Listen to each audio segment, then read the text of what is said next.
Bihar elections అనేవి ఎంత రాద్ధాంతం సృష్టించో మనకందరికీ తెలుసు.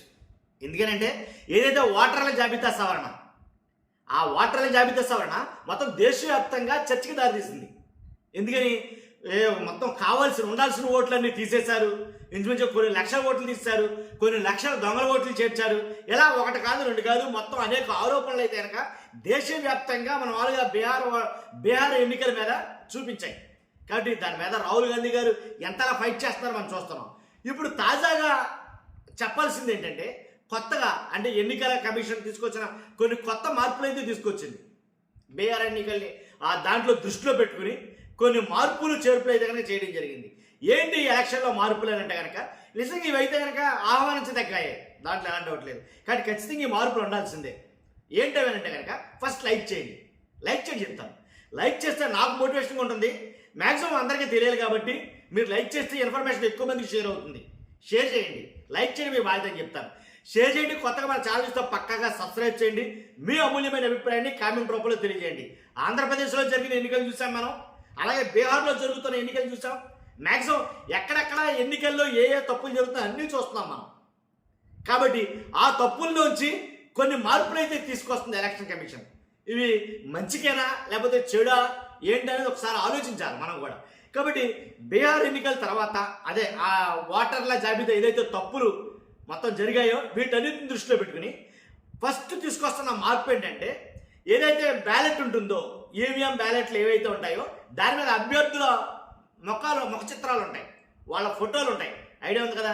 ఫర్ ఎగ్జాంపుల్ మన అసెంబ్లీ ఎన్నికలు ఆంధ్రప్రదేశ్ చూసుకుంటే జగన్మోహన్ రెడ్డి గారి ఫోటో, అలాగే లేదా చంద్రబాబు నాయుడు గారి ఫోటో, అలాగే ఎమ్మెల్యేల ఫోటోలు ఉంటాయి కదా, వీళ్ళ ఫోటోలు, మంత్రుల ఫోటోలు, వీళ్ళందరి ఫోటోలు ఈవీఎంలో ఆయా నియోజకవర్గాలు బట్టి ఫోటోలు ఉంటాయి, నియోజకవర్గాలు బట్టి గుర్తులు ఉంటాయి. కాబట్టి అవన్నీ కూడా చిన్న సైజులో ఉండి ఏమో మరకగానో ఏంటి కనపడినట్టు, ఎందుకంటే బ్లాక్ అండ్ వైట్ కలర్ కాబట్టి విచిత్రంగా కనపడేవి. నా ముఖం మీద నీ ముఖం మీద పోల్చుకోవడం కూడా అర్థం లేకుండా ఉండేది. కాబట్టి కొంచెం దృష్టి తక్కువ ఉన్నవాళ్ళు, దృష్టి లోపం ఉన్నవాళ్ళు, కొంచెం పెద్దవాళ్ళు ఎవరికైనా ఓటు అంటే చెప్పలేని పరిస్థితి. ఏదో ఆయనకి వద్ద గొప్ప కనపడినట్టుగా కనపడుతున్న ఆ బొమ్మ మీద ఏదో గుర్తుతాడు కదా, ఏదో ఎలా నొక్కుతాడు. కానీ ఈ రకంగా జరుగుతున్న తప్పులన్నింటినీ సరిదిద్దాలని ఎలక్షన్ కమిషన్ ఏం చేస్తుందంటే కలర్ ఫోటోలు అయితే కనుక ప్రింట్ చేయబోతుందంట. అది కూడా ఉండాల్సినటువంటి ఆ పరిమాణం కన్నా పెద్ద ఫోటోలు చేసి కలర్ ఫోటోలు ముద్రించాలని డిసైడ్ అయిందంట. కాబట్టి ఇది పెద్ద మార్పే అని చెప్పాలి. ఎందుకంటే బీహార్లో చేపట్టిన ఓటర్ల జాబితా సమగ్ర ప్రత్యేక సవరణ SIR అంశం దేశవ్యాప్తంగా చర్చనీయాంశమైన విషయం మీకు నాకు అందరికీ తెలిసిన విషయమే. దాన్ని దృష్టిలో పెట్టుకుని ఈ మార్పులు చేస్తుందని చెప్తున్నాను నేను. కాబట్టి ఈ నేపథ్యంలో శాసనసభ ఎన్నికల్లో మరింత పారదర్శకత తీసుకొచ్చేందుకు కేంద్ర ఎన్నికల సంఘం నడుం బిగించింది. అర్థమైందిగా. Electronic voting machine EVM ballot paper లేఅవుట్లో ఆధునిక మార్పులు అయితే కనుక తీసుకురావడానికి ఎన్నికల కమిషన్ చాలా కృషి చేసిందని చెప్పాలి. గతంలో ఈవీఎం లేఅవుట్ పై అభ్యర్థుల ఫోటోలు నలుపు తెలుపు రంగుల్లోనే ఉండేవి. సైడ్ నుండి కదండి నలుపు తెలుపు రంగు, ఆ రంగుల్లో మాత్రమే ఉండేవి. కొందరు ఫోటోలు అయితే కనుక కనపడినట్టు ఏ మసకగానో అలా కనపడి. కాబట్టి ఇక మేంచి అలా కాదు, కలర్ ఫోటోలు ముద్రించాలని చెప్పేసి డిసైడ్ అయింది. ఇంకా అంతేకాదు ఓటర్లు సులభంగా తమ అభ్యర్థులను గుర్తించే వెసులుబాటు కల్పించాలని, ఫోటో కోసం కేటాయించిన మొత్తం ప్రదేశంలో 30 సైజులో ఫోటో పెద్దదిగా కల్పించాలని, ఆ రకంగా అంత సైజులో ప్రింట్ చేయాలని డిసైడ్ అయ్యింది. దీంతో కంటి సమస్యలు ఉన్న ఓటర్లు సైతం తమ అభ్యర్థి ముఖాన్ని స్పష్టంగా చూడడానికి అవకాశం ఉంటుంది. ఇది మంచి అభిప్రాయమైన అడిగితే కనుక. అయితే ఇంకా కొత్తగా వచ్చిన మార్పులు ఏంటి అని అంటే కనుక అభ్యర్థి సీరియల్ నెంబర్తో పాటు ఎవరికి ఓటు వేయబోము అంటే నన్ ఆఫ్ ద ఎబోవ్, మేము ఎవరికి ఓటు వేయము, అదే నోటా అనే ఆప్షన్ సైతం పెద్ద సైజులో తీసుకొస్తుంది. ఇంతకుముందు చిన్న సైజులో ఉండేది నోటా. తర్వాత అంతర్జాతీయ భారతీయ అంకెల విధానమైన లక్షలు కోట్లు వంటి వాటిని సైతం ఉపయోగించనున్నారు ఇక్కడి నుంచి. ఎందుకంటే ఈ అంకెలను 30 నెంబర్ ఫాంట్ తోటి, ఏదైతే ఫాంట్లో 30 నెంబర్ ఉంటుంది కదా బాగా పెద్ద సైజు, ఆ 30 నెంబర్ ఫాంట్ తోటి ముద్రిస్తారు. తర్వాత స్పష్టంగా కనిపించేందుకు మందంగా ఉండే అంటే బోల్డ్ లెటర్స్, ఒక మాటలో చెప్పాలంటే బోల్డ్లో ప్రింట్ చేస్తారు. అభ్యర్థులు అందరూ పేర్లు ఒకే పరిణామంలో కనిపించేలా ఒకే నెంబర్ ఫాంట్ సైజును ఉపయోగించనున్నారు.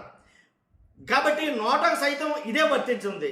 దీంట్లో లిపి పాయింట్ ఏదైతే ఉందో పాయింట్లు, లిపి పాయింట్ అదే లిపులన్నా పాయింట్లన్నా ఒకటి కదా, ఆ పాయింట్ సైజు, ఆ పాయింట్ రకాలు వేరు కాకుండా ఒకే రకం పాయింట్లు అయితే కనుక ఉండేటట్టు నాకు తెలిసి ఎక్కువగా బోల్డ్ సైజే వాడతారు నాకు తెలిసి. తర్వాత చదరపు మీటర్కు 70 గ్రాములు బరువు ఉండే 70 GSM గ్రేడ్ పేపర్ను ఈవీఎం బ్యాలెట్ పేపర్ ముద్రణ కోసం ఉపయోగిస్తారు. ఇంతకుముందు అంత ఉండదు కాదు, కొంచెం పలచగా ఉంటుంది, ఇప్పుడు కొంచెం థిక్నెస్ పెంచుతున్నారు, దళసరి పెంచుతున్నారు.